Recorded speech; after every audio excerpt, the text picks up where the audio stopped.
নমস্কার, আমি রতলিন। Radio new টাউনের সমস্ত দর্শক বন্ধুদের জানাই স্বাগত।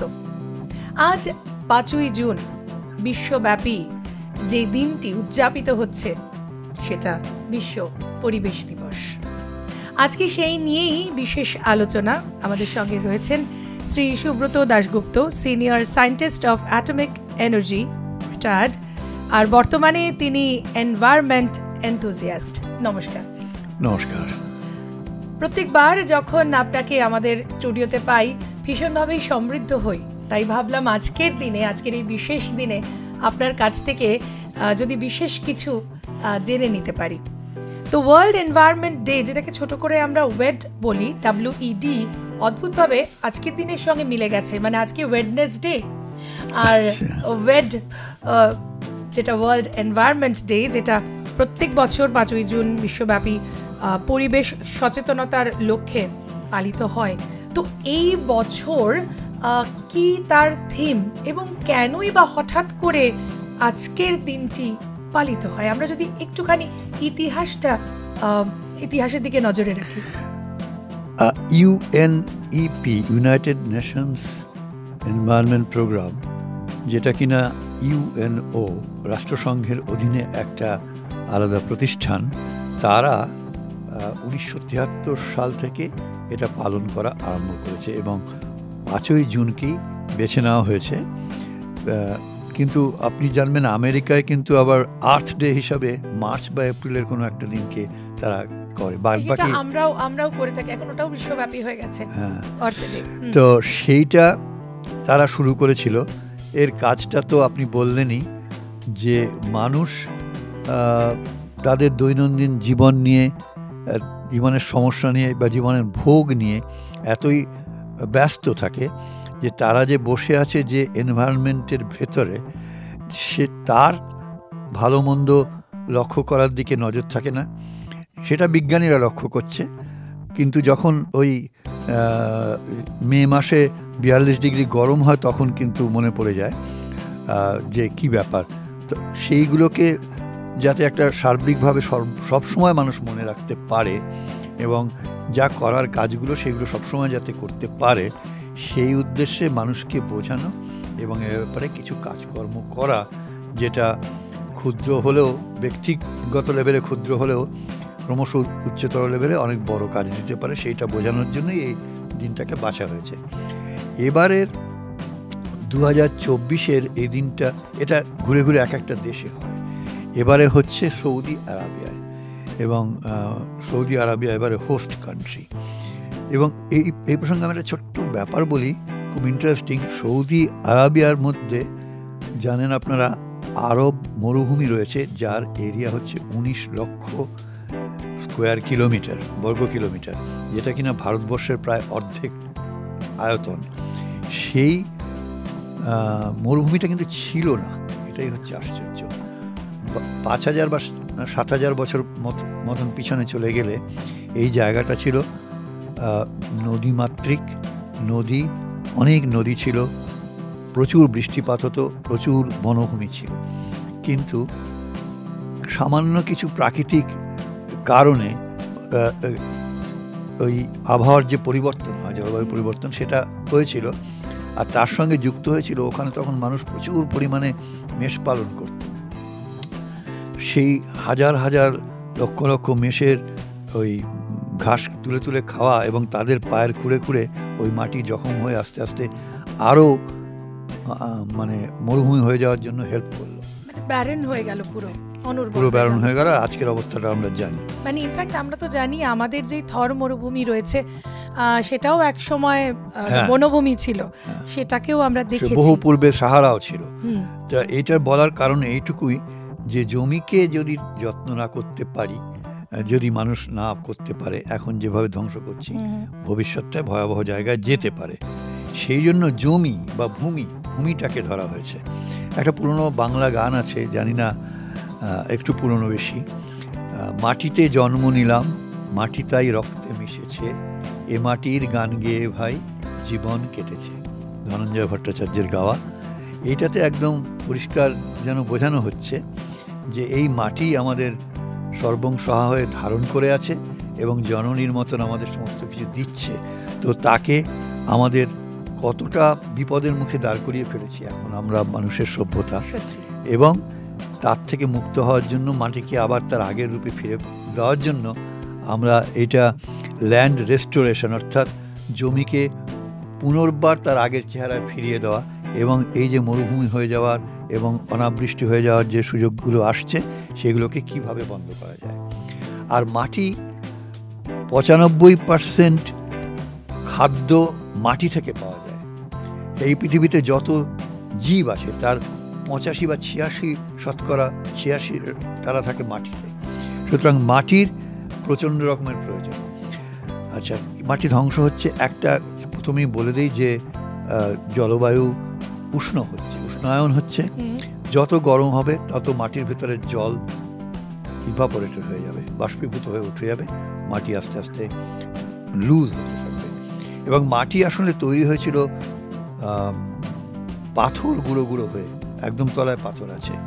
সুতরাং খেয়াল রাখতে হবে এই যে টপ সয়েল যেটাকে বলি, উপরের অংশ, সেটা যদি বেরিয়ে চলে যায় আমাদের মানে যত সয়েল ইরোশন হবে, আমরা যে যারা একটু আধটু আমরা মনে হয় এগুলো 4, 5, 6 এর টেক্সট বইতেও আমরা পড়েছি, বিজ্ঞান বইতে বা জিওগ্রাফি বইতে, যে একদম টপ সয়েল মানে সেটা যত ইরোড করতে থাকবে তত কিন্তু আমরা সেগুলো দেখতেও পাচ্ছি যে আজকাল ঝড়ের তীব্রতা তেমন না থাকলেও কিন্তু যেহেতু টপ সয়েলটা ইরোড করে করে যাচ্ছে, তাই আমাদের সেই ছোটবেলার সেই বড় বড় গাছগুলো উপড়ে পড়ে যাচ্ছে। তার মানে আমরা বুঝতে পারছি যে আমরা কতখানি বিপদ ডেকে এনেছি। আরও এরকম বিপদের সংকেত আমরা দেখতে হয়তো পাই আমাদের নিজেদের দোষেই, সেগুলো যদি আরো একটুখানি আলোচনা করেন।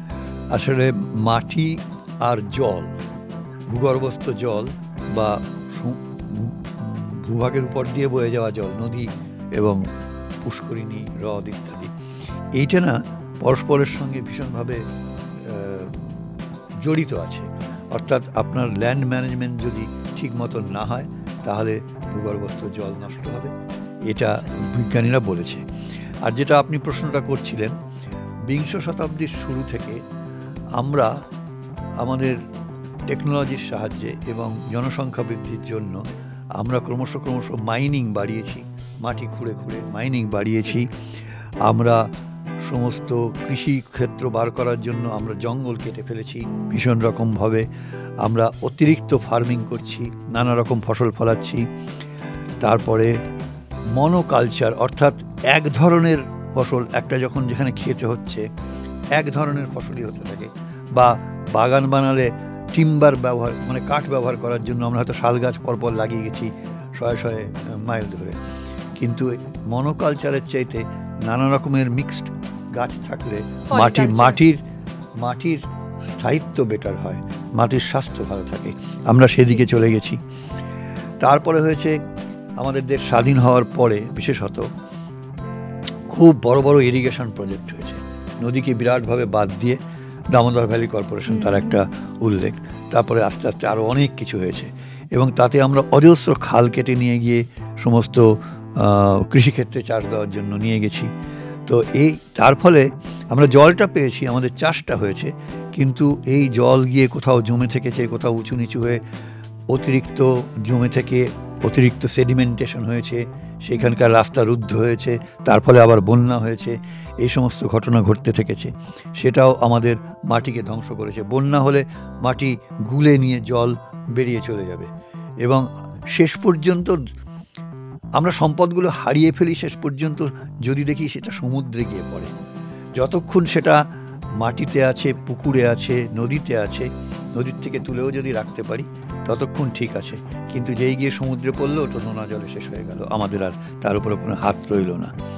তারপরে ধরুন এই আমাদের এই ল্যান্ড ম্যানেজমেন্টটার মধ্যে তেমনভাবে ভাবা হয়নি, হয়তো সে যুগে যখন শুরু করেছিল এই আমাদের ক্লাইমেট ক্রাইসিস এবং মাটির এই দুরবস্থা তখন এতটা আসেনি। আচ্ছা, আর আপনারা জানেন 60s বা 70s দশকে আমাদের দেশে গ্রিন রেভলিউশন হয়েছিল।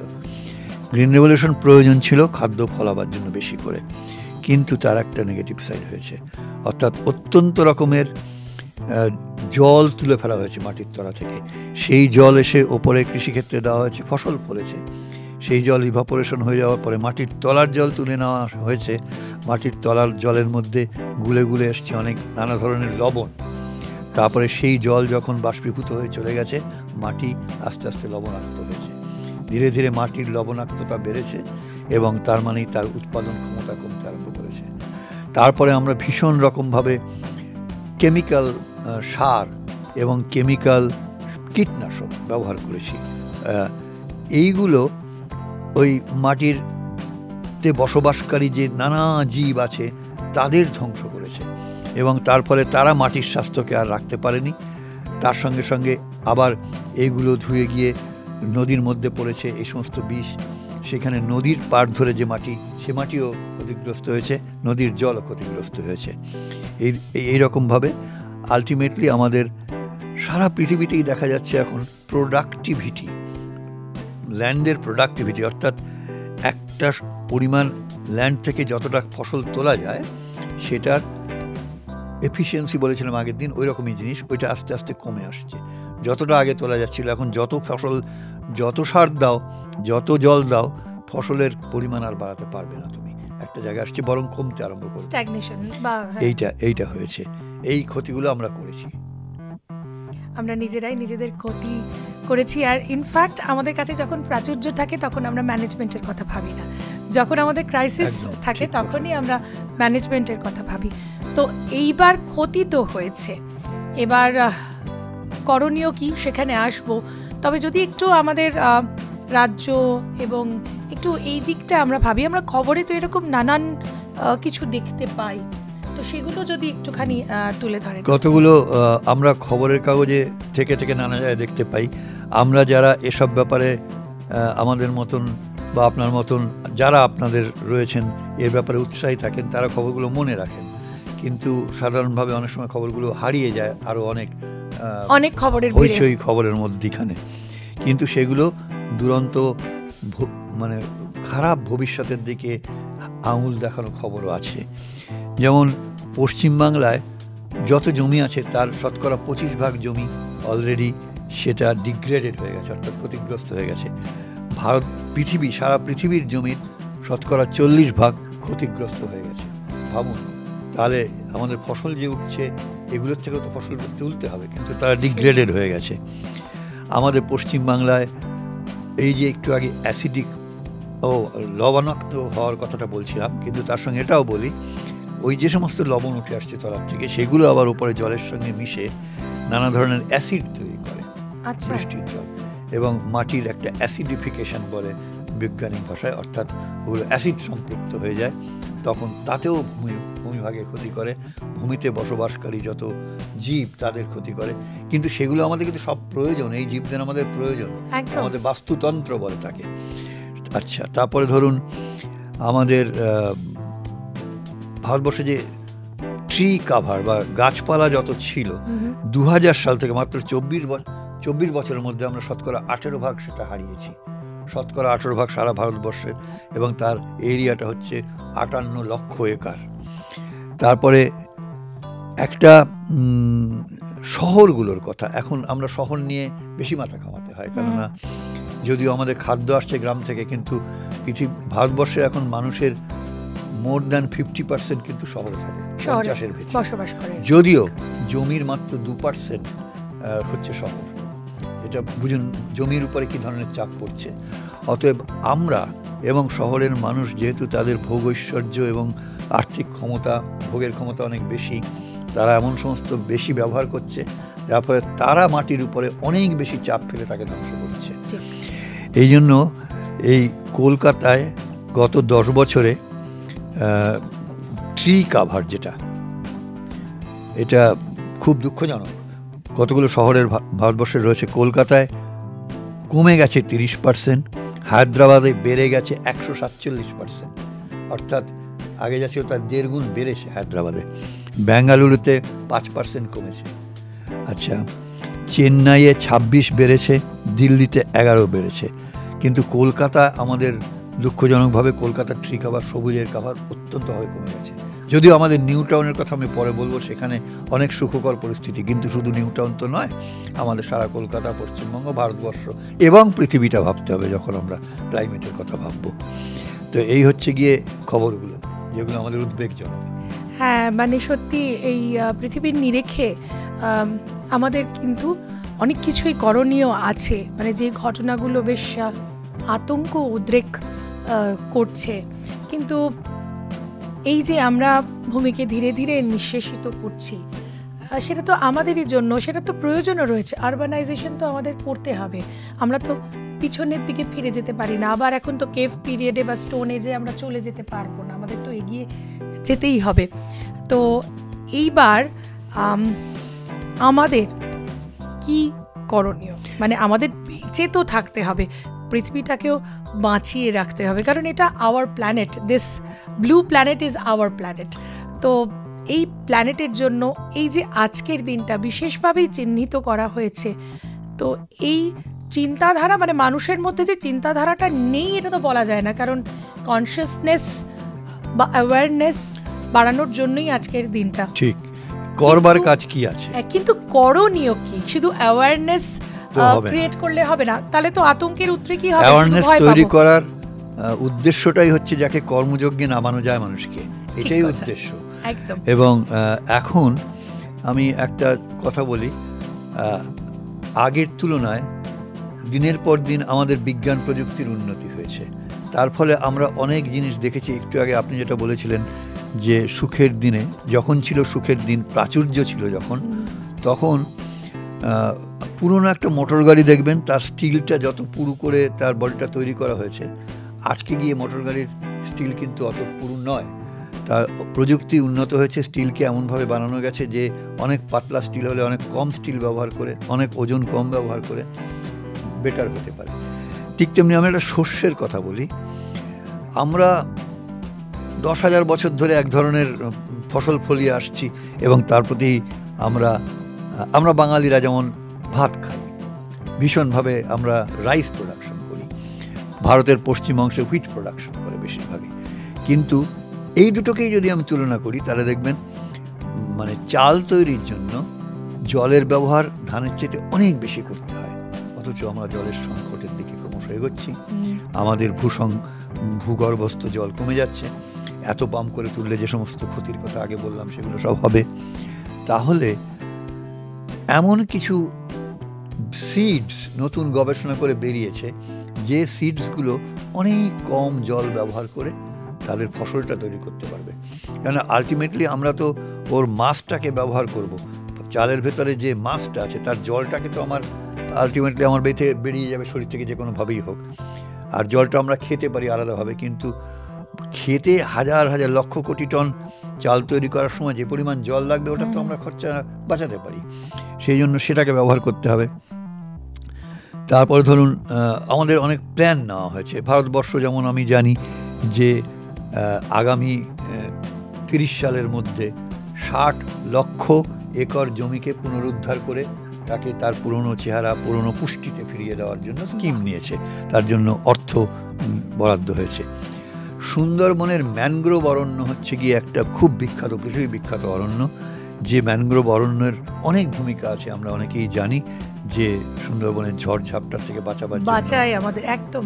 তারপরে সুন্দরবনের পাশেই সমুদ্র থেকে আসা যে নোনা জল ঢুকে যাচ্ছে জোয়ারের সময়, সেই নোনা জল যাতে পার্কোলেট করে জমির ভিতরে কম ঢোকে তার জন্য ওই ম্যানগ্রোভ ফরেস্ট সেটাকে গার্ড দিয়ে দাঁড় করিয়ে রাখে, তারপরে সেইখানকার জমিকে বাঁচিয়ে রাখে। সেখানে তো মানুষ রয়েছে, চাষবাস হচ্ছে, তাই এই ম্যানগ্রোভ 10,000 একরে নতুনভাবে ম্যানগ্রোভ তৈরি করার স্কিম নিয়ে কাজ করা চলছে। এবং অনেক প্রাইভেট উদ্যোগও, আমি কিছুদিন আগে একটা খুব চালু চ্যানেলে দেখেছি, তাদের উদ্যোগে তারা কাভার করছে। একটা কোম্পানি তার মালিকের নিজের উদ্যোগে 1,000 লক্ষ ম্যানগ্রোভের চারা সে নিয়ে গিয়ে তাদের বিলি করে পয়সা খরচ করে করছে। তো সরকারি স্তরে এবং বেসরকারি কোনো গ্রুপের স্তরে বা কোনো মানুষের স্তরে সবাই কাজ হচ্ছে ম্যানগ্রোভের জন্য। তারপরে ধরুন সিডসের কথা আগেই বললাম। তারপরে আমি মার্চ মাসের থেকে একটা খবর বলছি, এই বাগজোলা ক্যানেল আছে, বাগজোলা ক্যানেল একদম সিল্টে ভর্তি হয়ে গেছে, তার মধ্যে ভালোভাবে ফ্লো হচ্ছে না, সেটা মাটিকে বিষাক্ত করছে, জলকে বিষাক্ত করছে। তাকে ডিসিল্টিং করার জন্য একটা 166 কোটি টাকার প্রজেক্ট নেওয়া হয়েছে, এই মার্চ মাস থেকে শুরু হয়েছে সেটা। এই ধরনের কাজ, এটা আমি বাগজোলা একটা উদাহরণ দিলাম, এরকম আরও অনেক খাল বিল এরকম করা হয়। তারপরে একটা খুব বড় কাজ, আমি একটা পৃথিবীব্যাপী কীভাবে হয় আমি বলছি। যেহেতু এবারের থিমের মধ্যে মরুভূমি আটকাও, মরুকরণ হওয়ার থেকে বাঁচাও জমিকে, এই ব্যাপারটাও আছে। মরুকরণ, ভূমিকে ধ্বংস করে তো হচ্ছেই, আর একটা হচ্ছে বড় বড় মরুভূমিগুলো ভারী বিপজ্জনক, তাদের উপর হু হু করে হাওয়া বইছে, তার বালি উঠছে, বালি উঠতে উঠতে এসে তার আশেপাশে ছড়িয়ে পড়ছে। 1 বছর 2 বছর আগে দিল্লিতে এমন বালি এখনো আসে রাজস্থানের মরুভূমি থেকে। একদম। তো সবচেয়ে বড় মরুভূমি সাহারা মরুভূমি আফ্রিকার, তার দক্ষিণে একটা বিরাট বড় বনভূমি তৈরি করেছে তারা বিশালভাবে। সেইখানে আপনার 25 কোটি একর জুড়ে বনভূমি হয়েছে। চীনের উত্তর পশ্চিম এবং উত্তর পূর্ব জুড়ে কালাহারি ডেজার্ট আছে, সেখান থেকে যাতে বালু এসে না বানায়, চীন থেকে করা হয়েছে 9 কোটি একর। ভারতবর্ষের থর মরুভূমি আছে রাজস্থানে, যেটা বলছিলাম দিল্লিতে এসে সেখান থেকে উড়ে আসে বালি, সেইটা আটকাবার জন্য আমাদেরও একটা গ্রেট ফরেস্ট তৈরি করা হচ্ছে, যদিও এই এলাকাগুলোর তুলনায় অনেকই কম। আমাদের মাত্র 18 লক্ষ একর জুড়ে ওই আরাবল্লী পাহাড়ের উপর দিয়ে এক্সিস্টিং যে সমস্ত জঙ্গল আছে তাকে বাড়িয়ে নিয়ে জঙ্গল দিয়ে তৈরি করা হচ্ছে। তো এগুলো হচ্ছে মাটিকে, পরবর্তী মাটিকে বাঁচাবার জন্য, সবাই যেন মরুভূমি না হয়ে যায়। ঠিক কথা। আচ্ছা, তারপরে শহরে আসি। শহরগুলোকে আগেই বললাম যে শহরে আমরা ভীষণভাবে জমিকে নষ্ট করছি বা ক্ষতিগ্রস্ত করে ফেলছি, কেননা শহরের উপরে প্রচুর অত্যাচার হচ্ছে, প্রচণ্ড রকমের। সারা কলকাতা শহরে দৈনিক 4000 মেট্রিক টন গার্বেজ তৈরি হয়, তার থেকে আশেপাশের সমস্ত মাটি দূষিত হয়, যেহেতু তাকে প্রক্রিয়াকরণ এখনও করা যায়নি, পুরোপুরি সামান্যই করা যায়। তারপরে এত বেশি কংক্রিটের ব্যবহার করে মাটিকে অনেক জায়গায় কংক্রিট দিয়ে ঢাকা দেওয়া হয়, এটা একটা কমন ব্যাধি। আমরা যারা এই নিয়ে একটু ভাবি তারা অনেক সময় বাধা দেওয়ার চেষ্টা করি, বাহ কাদা হয়, জল হয়, বৃষ্টি পড়লে এই জায়গাটাকে বাঁধিয়ে ফেলা যাক।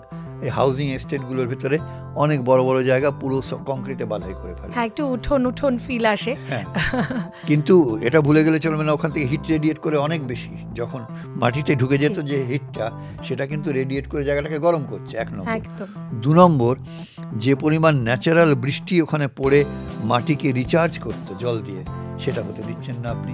সেই জল কি হচ্ছে, ওইটা বেরিয়ে এসে ড্রেনে পড়ছে, আপনার ড্রেন থেকে গিয়ে শহরের ড্রেনে ঢুকছে, শহরের ড্রেন থেকে গিয়ে নালি হয়ে গঙ্গায় পড়ছে, গঙ্গা থেকে গিয়ে সমুদ্রে পড়ে যাচ্ছে। তো যে মিষ্টি জলটা ভগবানের আশীর্বাদ বা প্রকৃতির আশীর্বাদ হিসাবে আপনার কাছে এসেছিল, আপনি তাকে মাটিতে ঢুকিয়ে সঞ্চয় করলেন না, আপনি তাকে নষ্ট করে ফেললেন। সেই জন্য ওইভাবে মাটিকে ঢাকা দিয়ে দেওয়াটা ঠিক নয়। আচ্ছা, আমি বড় বড় জায়গার কথা না বলে, যেহেতু আজকে আমরা ছোট আলোচনা করব, আমরা এই এনকেডিএতে যেগুলো হয়েছে, আমরা নিউ টাউনে রাখি, যেহেতু রেডিও নিউ টাউন, আমরা বেশি করে মানুষকে জানাতে চাই যে নিউ টাউনে কি কি অ্যাক্টিভিটি হতে পারে। তো এটা একটা বিশ্বব্যাপী প্রচেষ্টা, সিটি রিকানেক্ট টু নেচার, অর্থাৎ শহর এগিয়ে এসছে প্রকৃতিকে অনেক পেছনে ফেলে, গ্রামকে অনেক পেছনে ফেলে, কিন্তু এইখানে বসে থাকলে আজ দেখছি মহাবিপদ। আমাদের নেচারের সঙ্গে মিলে থাকতে হবে। সেই রিকানেক্ট কি করে করা যাবে তার চেষ্টা শহর পরিকল্পনার সময় রাখতে হবে। সে ব্যাপারে এনকেডিওর যে জিনিসগুলো হয়েছে আমি বলছি। ইকো পার্ক বলে যে বিরাট পার্ক রয়েছে, সেখানে 480 একর জায়গায় প্রচুর বৃক্ষ আছে, প্রচুর সুন্দর গাছপালায় ভর্তি আছে। মাঝখানে একটা 100 একরের জলাভূমি আছে, জলাভূমি ভীষণ দরকার, জলাভূমির মাঝখানে আছে আইল্যান্ড, আর এই জলাভূমিটা 100 একর, তাতে ওই বৃষ্টির জল সঞ্চিত হচ্ছে এবং আশেপাশের মাটিকে সে জল রিচার্জ করতে পারছে, এইটা একটা করছে।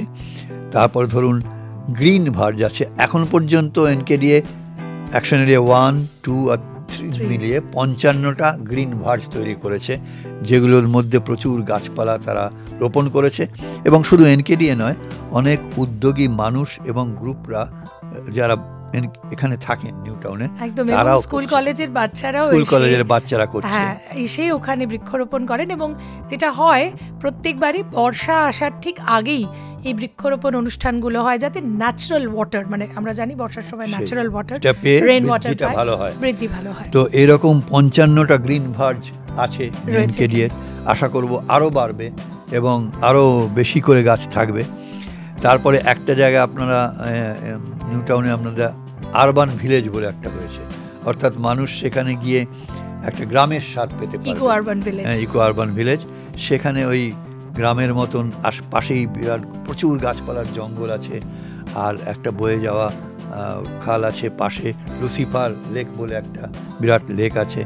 তো এগুলো সবই মাটির সঙ্গে রিকানেক্ট করছে আমাদের শহরকে। তারপরে আমাদের সকলেরই চোখে পড়ছে মেট্রো রেল চলেছে। মেট্রো রেলের পিলারগুলোর গায়ে গাছ লাগিয়ে দেওয়া হয়েছে, এটাকে ভার্টিক্যাল গার্ডেন বলে। তার কারণ শহরের জমি পাওয়া যাচ্ছে না, তুলনামূলকভাবে কম। তা কেন ছাড়বো ভার্টিক্যাল গার্ডেন? এটা একটা টেকনিক এখন চলছে। তার গার্ডেন তো তার কাজ করবেই, সবুজ কার্বন ডাইঅক্সাইড শোষণ করবে, অক্সিজেন দেবে, ধুলোকে ধরবে, এসব কাজগুলো তো তারা করবে। তারপরে ধরুন সলিড ওয়েস্ট ম্যানেজমেন্ট, অর্থাৎ এই যে বললাম একটু আগে নিউ টাউনে যে সলিড ওয়েস্ট তৈরি হচ্ছে, তাকে ম্যানেজ করে আলাদা আলাদা করে সলিড ওয়েস্টের মধ্যে দুভাগ করে, যেগুলো আপনার রিসাইকেলেবল ওয়েস্ট, তাকে আলাদা করার ব্যবস্থা করা হয়েছে কর্তৃপক্ষের থেকে। সত্য সবার কাছে 2 রকমের বালতি দেওয়া হয়েছে এবং তাকে কালেকশন করা হচ্ছে। এবং এনকেডিএ বা হিটকো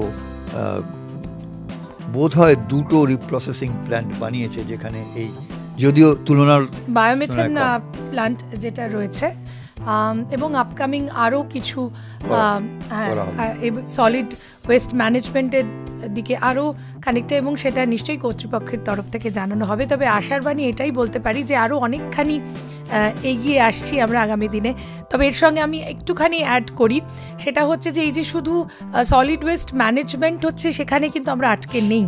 এখান থেকে যেগুলো রিসাইকেল করা যায় সেই জিনিসগুলোকে আলাদা করে নিয়ে ঠিক জিরো ওয়েস্ট শপ বলে এখানে একটি উদ্যোগ রয়েছে, যেখানে কিন্তু ফ্যাশন ব্র্যান্ডিং বলা যেতে পারে। আমাদের একদম ফেলে দেওয়া জিনিসপত্রগুলোকে সেখানে কিভাবে সুন্দর করে রিসাইকেলড বা আপসাইকেলড করা হয়, সেটা কিন্তু দেখবার মতো। এখনও যারা আসেননি তারা নিশ্চয়ই আসতে পারেন, নিউ টাউন বাস স্ট্যান্ডের একদম কাছে, উল্টো দিকেই আর কি, সেখানে আসবেন। এবং আরেকটা জিনিস যেটা আমি বলতে চাই, সেটা হচ্ছে সেখানে কিন্তু প্লাস্টিক, যেটা একেবারেই আমাদের কাছে বর্জ্য, আমরা আর সেটা ব্যবহার হয়তো করতে পারি, কিন্তু সেই প্লাস্টিক দিয়েও কি সুন্দর সুন্দর জিনিস বানানো হচ্ছে, যেটা হয়তো ঘর সাজানোর জন্য, যেটা আবর্জনা হতে পারতো, সেটাকে সুন্দর করে আমরা আমাদের বসবার ঘরে সাজিয়ে রাখতে পারি। স্লোগানই হচ্ছে এই, শুধু 2024-এর নয়, এনভায়রনমেন্ট বাঁচাবার স্লোগানই হচ্ছে 3Rs, রিডিউস, রিইউজ, রিসাইকেল। তো রিসাইকেলের একটা ভালো উদাহরণ দিলেন। এবার লাস্টে 2টো খুব আশাজনক সংবাদ দিয়ে বা কথা বলে আমি শেষ করব। একটা যেটা পশ্চিমবাংলার, যেটা বললাম, একটা আমাদের ট্রি কাভার নষ্ট হয়েছে 30%, কিন্তু সারা স্টেট ওয়াইজ, সারা ভারতবর্ষের সমস্ত স্টেট ওয়াইজ যে সমস্ত ন্যাচারাল জলাভূমি যেগুলো আছে, পুকুর ইত্যাদি, হ্রদ ইত্যাদি, তার হিসেব কষা হয়েছে। সেখানে পশ্চিমবঙ্গ কিন্তু ভারতবর্ষের মধ্যে সবচেয়ে উপরে স্থান আছে, 7.5 লক্ষ আছে আমাদের এখানে, যেটা অন্যান্য জায়গায় 1 লাখেরও নিচে অন্যান্য স্টেটে। সেদিক দিয়ে আমরা খুব সৌভাগ্যবান। কিন্তু মানে নদীমাতৃক আমরা যেটা বলি, সুজলা সুফলা আমরা, সেটা প্রকৃতির দান আছে, ছিল, এবং সেটাকে আমাদের রক্ষা করতে হবে। সেটা একটা বিরাট কাজ, তার জন্য এগিয়ে আসতে হবে, মানুষকে কাজ করতে হবে। আর একটা বিশ্বের উদাহরণ দেই, সেন্ট হেলেনা বলে একটা দ্বীপ, আর ক্যারিবিয়ান আইল্যান্ড হচ্ছে কিউবার যে আইল্যান্ডগুলো, এইখানে সোসাইটি ফর এনভায়রনমেন্ট বলে একটা বিশ্বব্যাপী গ্রুপ, বিরাট বড়, তারা খুব ভালো 2টো কাজ করেছে আমি বলি। একটা হচ্ছে গিয়ে এই হেলেনাতে যে সমস্ত প্ল্যান্টস অনেক দিন ধরে তৈরি হয়ে গেছে, যেগুলো খানিকটা ক্ষতিকর প্ল্যান্ট, খুব একটা কাজের কিছু হচ্ছে না, ঝোপঝাড়ের মতো হয়ে গেছে। আর অরিজিনাল প্ল্যান্টগুলোকে আবার ওরা এগুলোকে তুলে ফেলে অরিজিনাল প্ল্যান্টকে রিপ্ল্যান্ট করেছে, ছেয়ে গেছে জায়গাটা। সেই অরিজিনাল প্ল্যান্টগুলোর একটা ক্ষমতা ছিল, তারা কি করতো, মাটি থেকে জল তো নিচ্ছে যতটুকু পাচ্ছে, সমুদ্রের পাড়ে তো হাওয়ায় হু করে জল উঠছে সমুদ্রের থেকে, সেইটাকে ক্যাচ করতে পারে এই গাছগুলো, পাতাগুলো সেই হাওয়া থেকে জল নিতে পারে, সেটা থেকে জল পুষ্টি করে, এই জাতীয় গাছ লাগিয়েছে। তার ফলে যে গাছের একটা বিধ্বংসী আকাল পড়ে গেছিল, এই পুরনো গাছ ফিরে এসে আবার সে সুন্দর সমৃদ্ধ হয়েছে জায়গাটা। আর ক্যারিবিয়ান আইল্যান্ডে তারাও, ওটা ট্যুরিজম একটা বিশেষ ব্যবসা ওখানকার ইকোনমিকে দাঁড় করায়, এবং তো সেইটাকে পুনরুদ্ধার এবং ভালোভাবে আরও বাড়িয়ে নিয়ে গেছে ইকো ট্যুরিজম করে, অর্থাৎ ইকো ফ্রেন্ডলি সমস্ত ব্যবস্থাগুলো করে, যেটা পরিবেশ সম্মত। মানুষেরা সেগুলোকে আজকাল অনেক বেশি একটু পয়সা বেশি দিয়েও তারা সেগুলোকে নিচ্ছে। আমার মনে হয় সেটা আমরা পশ্চিমবঙ্গেও করছি। আজকাল আমরা অনেক ইকো ট্যুরিজম এখানেও দেখতে পাই, এখানেও হয়েছে, কারণ আমরা অনেকেই বাড়াতে যেতে চাই, যেখানে একটু গ্রামের ছোঁয়া আছে, একটু আমরা মাটির কটেজে আমরা থাকতে চাই, যেখানে একটু জলাশয়ের কাছাকাছি, একটু বেশি পয়সা দিলে, হ্যাঁ, ইকোনমিটার মধ্যে পয়সাটা কিন্তু কাজ করছে। তা একটা লাস্ট ইউএনওর একটা হিসেব, এক লাইনের হিসেব, সে ইউএনওর থেকে বৈজ্ঞানিক এবং অর্থনৈতিক বিশ্লেষণ করে দেখানো হয়েছে, 1 টাকা যদি আপনি ইকোসিস্টেম বাঁচাবার জন্য খরচ করেন, আপনার ইকোনমিতে 30 টাকা ফেরত আসবে। বাহ, তাহলে এটা কিন্তু ভীষণভাবেই আমাদের জন্য আশাব্যঞ্জক, এবং সবটাই গেল এমন নয়। আজকের দিনে আমরা সকলেই একটুখানি প্রমিস করতে পারি, লেট আস প্লেজ, কারণ এটা আমাদের মনে রাখতে হবে, আমরা আমাদের পূর্বপুরুষদের কাছ থেকে যে পৃথিবীটা পেয়েছিলাম, সেটা কিন্তু চুরি করে নিচ্ছি আমাদের পরবর্তী প্রজন্মের কাছ থেকে। সেই এক পৃথিবী কিন্তু আমরা তাদের হাতে সঁপে দিয়ে যেতে পারবো না, অন্তত খানিকটা ভালো করে যাই, সেটাই আমাদের আজকের প্লেজ বা আজকের প্রার্থনা হোক। আমরা নিজেরাই যেন নিজেদেরকে প্রমিস করি আর ক্ষতি করব না, কাজ যেন আমরা করতে পারি, কাজে হাত দিতে পারি। একদম। তাহলে আমরা আবার কাজে নেমে পড়ি, কারণ প্রত্যেক 5ই জুন আমাদের মনে করিয়ে দেয় এই পৃথিবীটা আমাদের, তাই আমাদেরকেই রক্ষা করতে হবে। ধন্যবাদ জানাই সুব্রত বাবুকে আমাদের আজকে বিশেষভাবে সমৃদ্ধ করবার জন্য, এবং সকল দর্শক শ্রোতা বন্ধুদের জানাই রেডিও নিউ টাউনের সঙ্গে এভাবেই সবসময় থাকবেন, এবং শুধু আজকের দিনে একটি গাছ নয়, পারলে প্রত্যেক দিন একটি করে গাছ লাগান, কারণ এটা আমাদের পৃথিবী, আমাদের বাসস্থান। নমস্কার।